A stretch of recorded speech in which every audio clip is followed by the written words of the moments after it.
अस्सलाम वालेकुम। आज की वीडियो में हम जो सर्दियों के शुरू होते ही नाक कान गले की जो कॉमन बीमारियां हैं उनके मतलब डिस्कस करेंगे और इनसे कैसे बचा जा सकता है ये भी हम इस पे भी रोशनी डालेंगे, तो इस वीडियो को आप ज़रूर देखें। मज़ीद इन्फॉर्मेटिव वीडियोस देखने के लिए आप मरहम के यूट्यूब चैनल को सब्सक्राइब करें।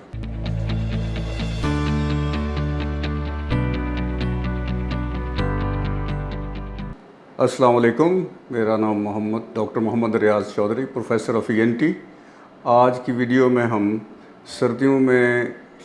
शुरू होते ही जो ENT की यानी नाक कान गले की कॉमन बीमारियां हैं उनको डिस्कस करेंगे और इनसे कैसे बचाव मुमकिन है ये भी हम ज़रूर डिस्कस करेंगे। तो सर्दियां शुरू होते ही बड़ों और बच्चों में वो ख़ास डिजीज़ हैं जो बहुत कॉमनली होती हैं। तो जिस तरह से सर्दियों में कि फ़्लू है वो ज़्यादा अगर सर्दी लग जाए तो फ़्लू, उसके साथ जैसे छींकें हैं, नाक बहना, नाक का बंद होना, और ये ख़ासकर जो एलर्जी जिन लोगों में ज़्यादा होती है जेनेटिकली और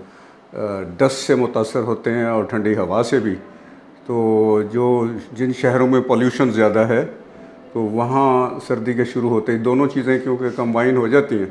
तो इसलिए एलर्जी के मसाइल बढ़ जाते हैं। क्या आप मरहम की सर्विसेज अवेल करना चाहते हैं तो आज ही गूगल करें हेल्प मी मरहम और घर बैठे डॉक्टर की अपॉइंटमेंट बुक कराएं या फिर ऑनलाइन वीडियो कंसल्टेशन के थ्रू अपने डॉक्टर से ऑनलाइन बात करें और मेडिसिन और लैब टेस्ट के ऊपर डिस्काउंट भी हासिल करें। यही चीज़ें जब ये ना फ्लू होगा तो बच्चों में साथ ही उनका गला ख़राब होने का अंदेशा भी ज़्यादा हो जाता है और उनमें कानों की बीमारियां भी एक्यूट इन्फेक्शंस होने का ज़्यादा ख़दशा पैदा हो जाता है। तो बड़ों में जो किसी को भी फ्लू हो सकता है और साथ अगर उन दिनों ठंडे पानी का इस्तेमाल भी कर लें तो गला ख़राब होने का भी अंदेशा ज़्यादा होता है। तो जिन लोगों को एलर्जी होती है वो डस्ट से तो होती है, साथ वो लोग ठंडी हवा को भी ज़्यादा सेंसिटिव होते हैं। जब दोनों चीज़ें कंबाइन हो जाती हैं, ख़ासकर जिन शहरों में पॉल्यूशन ज़्यादा हो, तो सर्दी शुरू होते ही ये उनके मसाइल बढ़ जाते हैं, फ्लू और गला ख़राब होना। इसी तरह ही जो एलर्जिक एस्थमा है उसके अटैक्स भी ज़्यादा होने शुरू हो जाते हैं, जिसमें ड्राई कफ होगी, उसके बाद ड्राई के बाद वो प्रोडक्टिव भी हो जाएगी, जब इन्फेक्शन हो जाएगी एस्थमा लाइक सिचुएशन जो है उसको भी उससे भी मुतासर होते हैं ये लोग। और जो बच्चे हैं उनमें ख़ासकर क्योंकि इम्यूनिटी ज़रा उनकी कम होती है, जब फ्लू होगा, गला ख़राब होगा तो ये इन्फेक्शन बड़ी तेज़ी से उनके कानों की तरफ जा रही है, क्योंकि उनके कानों की जो ट्यूब है जो गले को मिलाती है, यूस्टेशियन ट्यूब, उसकी बनावट ऐसी है कि गले की इन्फेक्शन जो है कानों में ट्रांसफ़र हो सकती है, जिससे कानों में शदीद पेन हो सकती है। इसके साथ साथ क्योंकि जिनको जेनेटिकली प्रोन हो एलर्जी को, तो उन बच्चों में साथ साथ खुश्क खांसी, सांस की तंगी, एस्थमा लाइक सिचुएशन जल्दी होने का अंदेशा होता है, क्योंकि बच्चों की जो सांस की नालियां हैं वो छोटी होती हैं और उनमें सोजश होने से जल्दी वो मुतासर हो जाते हैं और उनको सांस की तंगी जैसे मसाइल उनके बढ़ जाते हैं। तो इस तरह की ये जो बीमारियां हैं इनसे मैं एंड में आपको बताऊंगा एक ट्रिक कि किस तरह से बचा जा सकता है।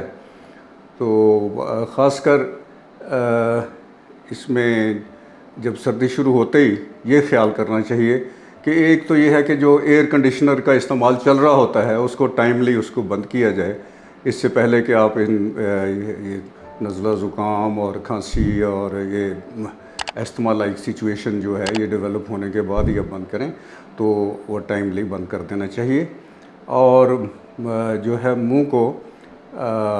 ढांपना चाहिए ठंडी हवा, ख़ासकर जिनको एलर्जी है तो अगर कॉटन के कपड़े का कोई मास्क हो शुरू में, लेकिन बाद में तो कोई स्कार्फ मोटा कपड़ा जो है उनको मुंह पे लेना पड़ेगा। तो इन बीमारियों से जो बचाव है वो तो इस तरह से है कि वो अपने सर्दी ना लगने दी जाए और इसके साथ साथ यानी ठंडे मशरूबात की बजाय हॉट ड्रिंक्स जैसे चाय, कहवा, कॉफ़ी, यखनी, इन चीज़ों का इस्तेमाल किया जाए। और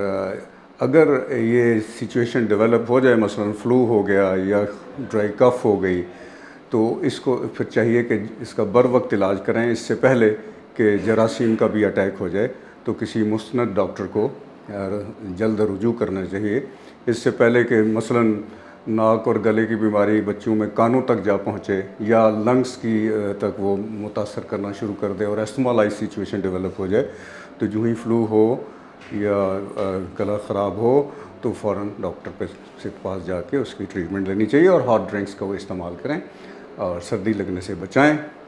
تو اس طرح سے ان بیماریوں سے بچا جا سکتا ہے۔ اس کے علاوہ آپ کے ذہن میں کوئی سوال ہے تو کمنٹس میں آپ پوچھ سکتے ہیں، اور اگر آپ